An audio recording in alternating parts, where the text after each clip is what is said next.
Rights क्या है? देखिए ह्यूमन राइट्स को हिंदी में मानव अधिकार कहते हैं। क्या कहते हैं? मानव अधिकार। यह मानव के अधिकारों के लिए ही ह्यूमन राइट्स अर्थात मानवाधिकार की घोषणा की गई थी। चलिए तो हम सबसे पहले जान लेते हैं कि मानव अधिकार क्या है अर्थात ह्यूमन राइट्स क्या है। देखिए इसकी सर्वप्रथम घोषणा संयुक्त राष्ट्र के संयुक्त राष्ट्र के सामान्य सभा national assembly of United state के तहत 10 दिसंबर को 10 दिसंबर यहाँ पे हम लिख देते हैं ताकि आप लोगों को हमेशा के लिए यह याद हो जाए। 10 दिसंबर 1948 ईस्वी को पूरे विश्व के लिए की गई थी। किसके लिए? पूरे विश्व, मतलब जितने भी विश्व में जितने भी मानव है उन सब के लिए 10 दिसंबर 1948 ईस्वी की घोषणा की गई थी।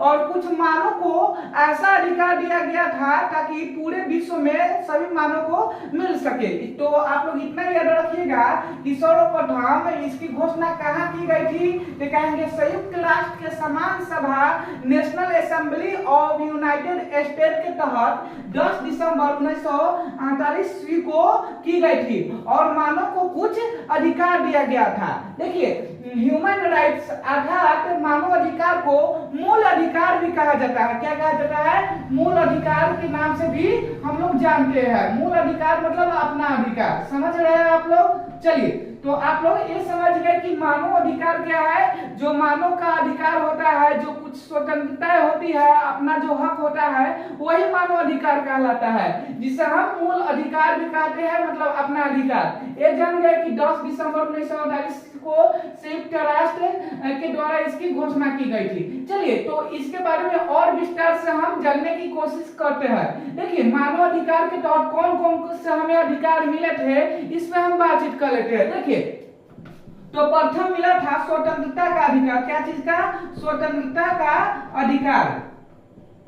स्वतंत्रता का अधिकार कहने का मतलब है कोई भी व्यक्ति वह स्वतंत्र रूप से अपना जीवन यापन कर सकते हैं। ठीक, मतलब कोई भी व्यक्ति जब मतलब कि कोई भी मानव है वह क्या कर सकते हैं? स्वतंत्र रूप से अपना जीवन यापन कर सकते हैं। दूसरा है कि भेदभाव का शिकार न होना, जैसे कि कोई भी व्यक्ति एक दूसरे से भेदभाव न करना, काला गोरा अमीरी गरीबी जैसे भेदभाव न होना, उसको अधिकार मिला था, मानव को अधिकार मिला था कि कोई भी व्यक्ति एक दूसरे से भेदभाव नहीं करेगा। ठीक, या अमीर हो या गरीब हो, या काला हो या गोरा हो। ठीक, तो भेदभाव का शिकार न होना, इसके लिए अधिकार एक मिला था। ठीक, मानव लोग को। उसके बाद किसी का गुलाम न बनना, जैसे कि आप लोग जानते हैं कि हमारा देश भी कई वर्षों तक अंग्रेजों का गुलाम था।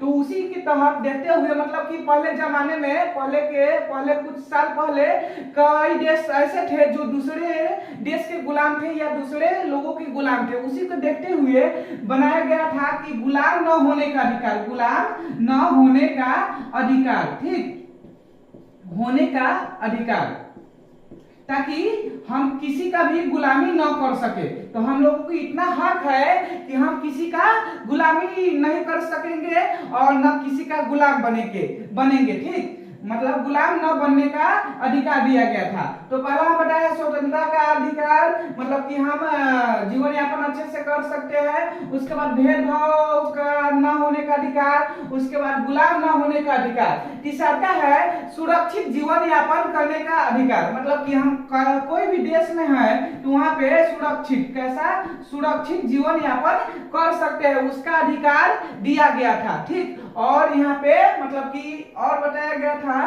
कि किसी के बस में न रह के काम करने का अधिकार, जैसे कि हम किसी के दबाव में कोई काम नहीं कर सकते हैं। ठीक, अपने मन का राजा है। ठीक, तो इतना जो यहाँ पे 10 दिसंबर 1948 को जो घोषणा की गई थी ह्यूमन राइट्स की, तो उसके तहत इतना अधिकार हमें प्राप्त हुआ था। उसके बाद हम बता दें इसी को देखते हुए क्या